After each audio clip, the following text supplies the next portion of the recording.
Breaking news చూస్తున్నాం. SLBC టన్నెల్లో 21వ రోజు సహాయక చర్యలు కొనసాగుతున్నాయి.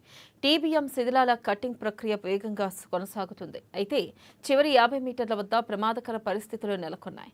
పలు సాంకేతిక సమస్యలతో రోపో రెస్క్యూ ఆగిపోయింది. మృతదేహాల గుర్తింపు కోసం మరోసారి క్యాడవర్ డాగ్స్ను రంగంలోకి అధికారులు దింపనున్నట్లు సమాచారం.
నా పేరు కిషన్ అండి. నేను ఆల్ ఇండియా రోబోటిక్స్ అసోసియేషన్కి చైర్మన్ని.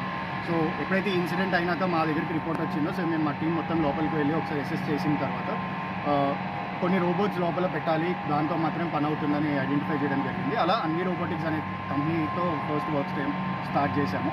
సో ఇప్పుడు మొత్తం అన్ని రోబోటిక్స్ అండ్ జాన్యూ టెక్నాలజీస్ అని ఇంకా 2-3 కంపెనీలు కలిపి సో ఈరోజు ఈ రోబోట్స్ అన్నింటినీ లోపలికి తీసుకెళ్ళడం జరుగుతుంది. సో మొత్తం ఐరా ఈస్ కోఆర్డినేటింగ్ దగ్గర నుండి. సో ఈరోజు మొత్తం 4 రోబోట్లు ఉంటున్నాయి ఈ మొత్తం ప్రక్రియలో.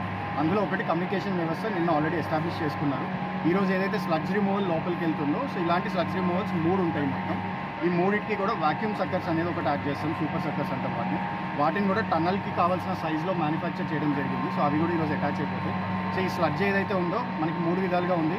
లార్జ్ పెబల్స్ అంటే పెద్ద రాళ్ళు, చిన్న రాళ్ళు అండ్ తర్వాత సిమెంట్ అండ్ బురద టైప్లో ఉంది. సో ఈ 4టికి కూడా పనికొచ్చేలాగా దీన్ని రూపొందించడం జరిగింది.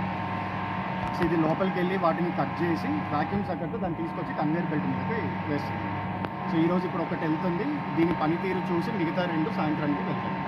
అయితే ఫస్ట్ టార్గెట్ చేసింది డెడ్ జోన్లో ఉన్న 50 మీటర్స్ టార్గెట్ చేపిస్తున్నామండి. సో ఆ 50 మీటర్స్ కనుక క్లియర్ అయిపోయింది అంటే టనల్ మొత్తం మళ్ళీ నార్మల్ సిచ్యువేషన్కి వచ్చే వరకు రోబోట్స్ అయితే లోపలే ఉంటాయి. సో అది కంప్లీట్ వైర్లెస్ అండి. సో యాక్చువల్లీ ఆటోమేటిక్ కూడా ఉంది, కానీ మనకి హ్యూమన్స్ ఉన్నారు కాబట్టి ఏ స్టేజ్లో ఉన్నారు మనకు తెలియదు కాబట్టి మేము ఆటోనమస్ మోడ్లో కాకుండా సెల్ఫ్ ఆటోనమస్లో వర్క్ చేయమని చెప్పి క్లియరెన్స్ ఇచ్చాము.